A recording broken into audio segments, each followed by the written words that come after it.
fii al tău, știu de ce ești în stare. Știu că-ți conturezi vise, dar nu-ți permiți asigurare. Încerca să minți că ea acum e doar o oarecare. Ei știu că amintirea ei încă te doare. Știu că din partea ta femeile pot pleca, că au fost multe în patul tău, dar nu și în inima ta.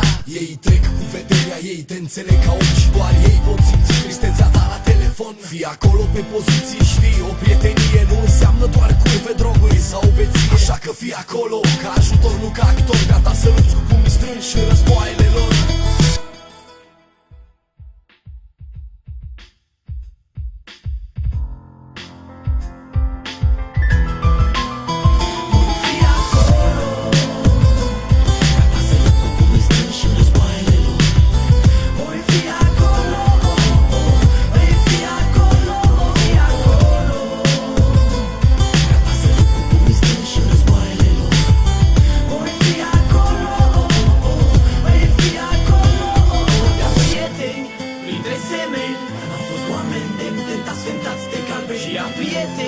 Printre semeni care necondiționat s-au abonat la viața mea și care împart orice căcat în care m-am băgat, sau orice bucurie vie că am realizat, sau orice vârfă care mi-a trecut prin pat, sau orice pumn întins pe care l-am luat sau dat.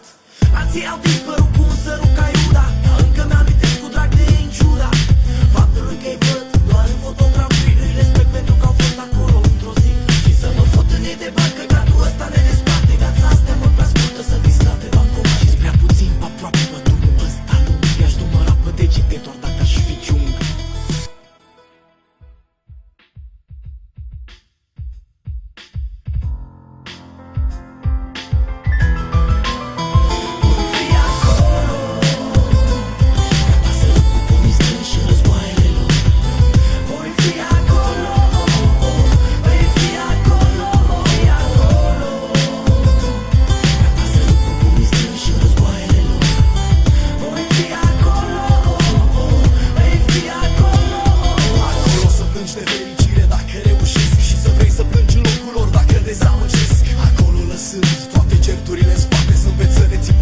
Dacă știi că n-au dreptate, acolo în dreapta lor, cu absolut orice preț. Te vezi la fel când toată lumea îi privește cu dispreț. Să-ți investești încrederea fără să aștepți dobândă, fără să stai la pândă că-i poți pierde într-o secundă. Știu că ți-au jurat atâția că le ești ca un frate, dar când a fost să arate că ți-au stat cu tine spate în spate, dacă i-ai ajutat și-au amintit de mulțumiri. Oricum lasă-i să plece, că sunt doar simpli musafiri, simpli trecători ce-au modele în viață, ce vor să fie altcineva în fiecare dimineață. Cât despre mine, înțeleg totul perfect, de asta